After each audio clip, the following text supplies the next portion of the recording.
मुअज़्ज़िज़ नाज़रीन किराम, जापान की तारीख में एक नाम यूकी ओना का आता है, जिसे स्नो वुमन के नाम से भी लिखा और पढ़ा जाता है।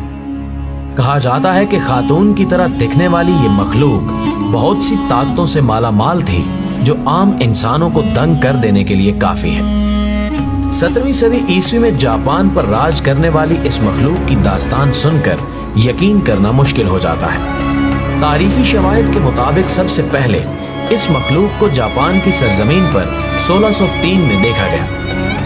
कहा जाता है कि योकाई नामी एक कबीला जापान में आबाद हुआ करता था, जो कि शैतानी अमलियात का माहिर माना जाता था। मसाइल में घिरे अफराद उनके पास जिंदगी की दरपेश मुश्किलात हल करवाने के लिए आते थे। ये कबीला नॉर्थ जापान के इलाके इचिगु प्रोविंस में रिहाइश पजीर था। इस कबीले के बाअसर खानदान के यहाँ एक बच्ची की पैदाइश हुई, जिसकी खूबसूरती ने सबको मात दे दी। ये नन्ही परी जैसे जैसे बलूगत की तरफ बढ़ती गई, ऐसे ही इसकी शख्सियत के मजीद पहलू भी आया होते गए। ये आम बच्चों से निहायत मुख्तलिफ थी। अक्सर अपने कमरे से गायब हो जाती और ढूंढने पर शदीद बर्फीले पहाड़ों से बरामद होती। इसकी इन पुरस्कार हरकतों का सिलसिला एक अरसे तक जारी रहा। इस अमल ने उसके वालिदैन को भी खासा परेशान कर रखा। नाज़रीन ग्रामी, तहकीक से मालूम हुआ कि एक ताकतवर गिरोह उसको बर्फीले पहाड़ों में ले जाकर शैतानी अमलियात सिखाने की कोशिश कर रहा है। जवानी तक पहुंचते हुए स्नो वुमन के नाम से मशहूर होने वाली इस खातून ने खुद को इंसानों से मुमताज बना लिया था। इसकी जिल्द शीशे की तरह चमकती थी, जबकि शैतानी इल्म ने इसे ये ताकत बख्शी कि ये बर्फ से कई तरह के काम ले लेती। सख्त बर्फीले इलाके में ही इसने डेरा डाल लिया और तशद्दुद की राह अपनाने लगी। योकी ओना अपने मुखालफीन को बर्फ से मात देती। हाथ के इशारे से ये बर्फ पैदा करने की सलाहियत भी रखती थी। यही नहीं, बर्फ को किसी भी सूरत ढालना उसके बाएं हाथ का खेल था। हवा में हाथ लहराते ही उसके खाली हाथ में बर्फ से बना नेज़ा रुनुमा होने लगता, जिससे वो दुश्मन को ज़ेर कर देती। नाज़रीन ग्रामी, तारीखदानों ने यह भी लिखा है कि इसका चेहरा और बाल छोड़कर बाकी जिस्म बर्फ से बना हुआ था। यूकी ओना बर्फीले तूफान बर्फा करने में भी कमाल रखती थी। इसके साथ साथ अपने जिस्मानी आज़ा को भी बर्फ के सख्त क्रिस्टल्स में तब्दील कर सकती थी।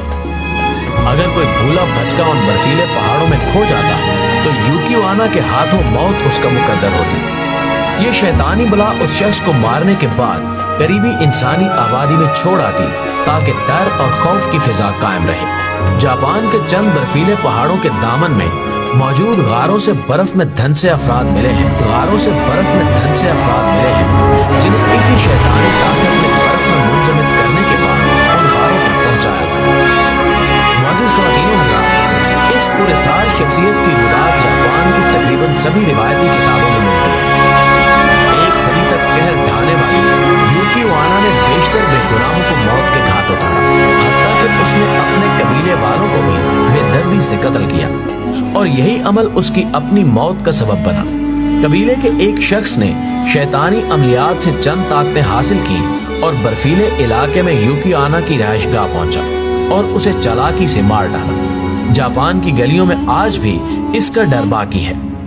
आज भी जापानी ये ख्याल करते हैं कि यूकी ओना जिंदा है और वो कभी भी वापस आकर तबाही की नई तारीख रकम कर सकती है। ताहम अभी तक ऐसा मुमकिन नहीं हुआ। आने वाले वक्तों में क्या ऐसा मुमकिन है, इस बारे में कुछ नहीं कहा जा सकता। नाज़रीन, अब बात करते हैं एक ऐसी हौलनाक कहानी की जिसे जापान की तारीख में खासी अहमियत हासिल रही। 1970 और 80 की दहाई में जब जापान एक तरफ तरक्की की राह पर गामजन था, तो दूसरी तरफ जापान का कुछ हिस्सा खौफ और डर के साए में जी रहा था। डर एक ऐसी चीज का जो हकीकत में वजूद रखती थी या नहीं, कुछ नहीं कहा जा सकता। खौफ उस खूबसूरत बला का जिसकी दी हुई मौत इंतहाई दर्दनाक हुआ करती थी। एक ऐसी रूह का जो जापान की गलियों में वहशत फैला रही थी। उस बला का नाम सुनते ही जापान का बच्चा बच्चा कांप उठता था। कूची साकी ऊना जापान की गलियों और सुनसान रास्तों पर ज्यादातर बच्चों को अपना शिकार बनाती थी। ये खूबसूरत बला अपने चेहरे को मास्क से ढांपे रखती थी। स्कूल से छुट्टी के वक्त इस बला को शिकार करने का बेहतरीन मौका मिल जाया करता था।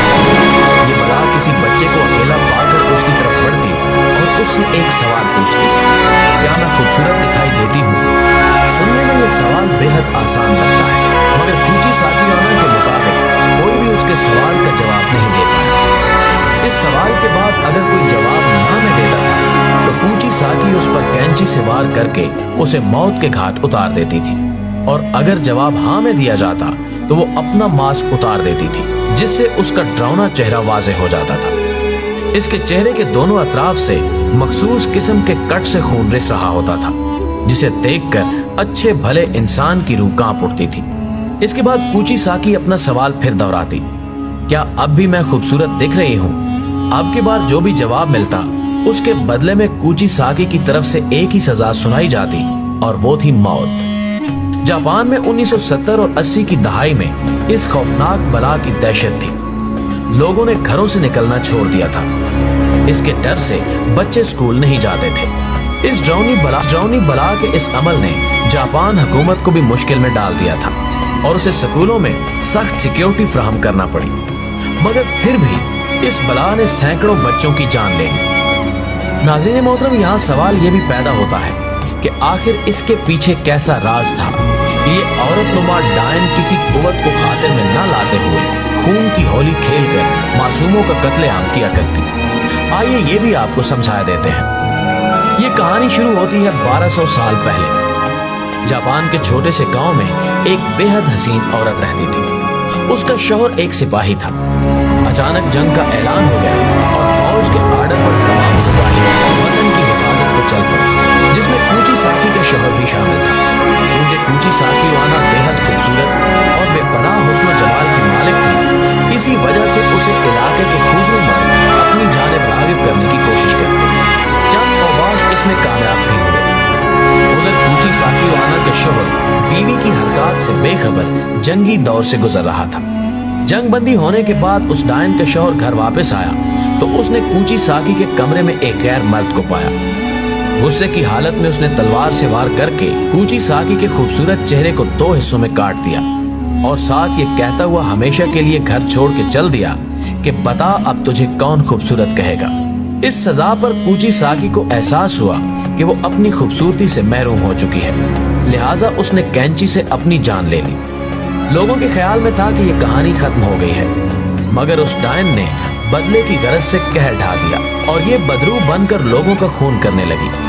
आज भी जापान के लोगों का मानना है कि कूची साकीयाना अभी भी जापान की गलियों में देखी जाती है। इस बात में कितना सच और कितना झूठ है, ये हम अपने नाज़रीन पर छोड़ते हैं। और हमारे वो करम फरमा जो हमारी वीडियोस को महज कहानियां समझते हैं, उनसे इल्तमास करते चलें कि अपनी कोई भी राय कायम करने से पहले एक दफा गूगल जरूर कर लिया कीजिए। शायद आपको यकीन आ जाए कि हम कोई भी बात, कोई भी वीडियो महज अपनी तरफ से नहीं बनाते। दोस्तों, वीडियो पसंद आने की सूरत में इसे लाइक कीजिए, दोस्तों के साथ फेसबुक और व्हाट्सएप पर शेयर कीजिए, और कमेंट बॉक्स में